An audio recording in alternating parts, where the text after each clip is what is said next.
Hello all, ఈరోజు English నేర్చుకోవడానికి ఎలా యూస్ చేయాలి, ఏ మూవీస్ చూడాలి అండ్ కొన్ని బోనస్ టిప్స్ కూడా చెప్తాను.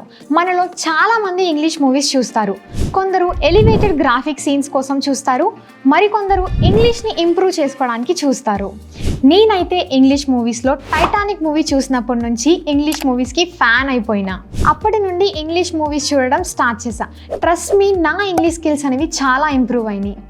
మూవీస్ నుంచి ఇంగ్లీష్ నేర్చుకోవడానికి 4 స్టెప్స్ చెప్తాను. ఏంటంటే, కొంతమంది చెప్తూ ఉంటారు కదా, ఇంగ్లీష్ మూవీస్ చూస్తూ సబ్ టైటిల్స్ చదవండి, పాజ్ చేసి సబ్ టైటిల్స్ రాసుకోండి, వాటి మీనింగ్ సర్చ్ చేయండి అని.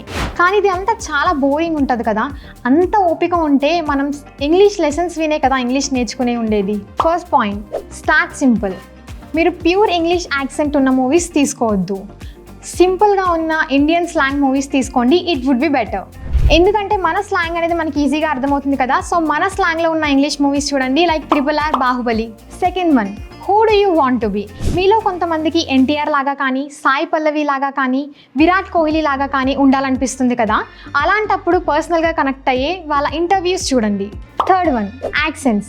మన తెలంగాణలో అండ్ ఆంధ్రాలో డిఫరెంట్ రీజనల్స్ ఉంటాయి, డిఫరెంట్ లాంగ్వేజెస్ అండ్ యాక్సెంట్స్ ఉంటాయి కదా.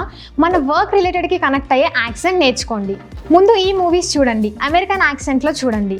The Lion King, Forrest Gump, the Wolf of Wall Street. Fourth one, die hard fan. కొంతమంది హ్యారీ పోటర్, మార్వెల్కి కూడా ఫ్యాన్స్ ఉంటారు కదా. వాళ్ళు ఆ మూవీసే కాకుండా వాళ్ళ ఇంటర్వ్యూస్ కూడా చూస్తారు. బోనస్ టిప్ ఏంటి అంటే, మీరు న్యూస్ పేపర్ చదువుతారా, switch to English news paper. మీరు క్రికెట్ చూస్తారా, స్విచ్ టు ఇంగ్లీష్ కమెంటరీ. మీరు యూట్యూబ్ చూస్తారా, స్విచ్ టు ఇంగ్లీష్ పార్ట్నర్. ఇలానే మీ డే టు డే లైఫ్లో ఇంగ్లీష్కి కొంచెం ప్రయారిటీ ఇవ్వండి చాలు. మీరు మూవీస్ చూస్తున్నప్పుడు ఫస్ట్ బైలింగ్వల్లో చూడండి అండ్ ఓల్డ్ మూవీస్ కాకుండా లేటెస్ట్గా ఉన్న మూవీస్ చూడండి, ఎందుకంటే ఇంగ్లీష్ ఎక్కువగా ఇంక్లూడ్ అయి ఉంటుంది. తర్వాత మీకు నచ్చిన వేరే లాంగ్వేజ్ మూవీని ఇంగ్లీష్ సబ్ టైటిల్స్ పెట్టుకొని చూడండి. మూవీ మొత్తం కంప్లీట్ అయిన తర్వాత మీకు ఎక్కడైతే అర్థం కాలేదో దాన్ని మాత్రం తెలుగులో పెట్టుకొని చూడండి. వేరే లాంగ్వేజ్ మూవీస్ చూసేటప్పుడు సబ్ టైటిల్స్ మీద కాన్సన్ట్రేషన్ ఎక్కువ చేయండి, ఎందుకంటే అది మళ్ళీ తెలుగులో చూసేటప్పుడు మనకి సెంటెన్స్ ఈజీగా అర్థమవుతుంది. ఇంకా థర్డ్ది, సింపుల్ ఇంగ్లీష్లో ఉన్న మూవీస్ చూడండి. రాసుకోవడం, పాజ్ చేయడం, సబ్ టైటిల్స్ చదవడం కాకుండా ఫ్లోలో చూసేయండి. ఆ తర్వాత ఇంగ్లీష్ లెవెల్ని ఇంప్రూవ్ చేసుకోండి. ఇలాంటి మరిన్ని ఇంట్రెస్టింగ్ వీడియోస్ కోసం సబ్స్క్రైబ్ ఇంగ్లీష్ పార్ట్నర్ తెలుగు.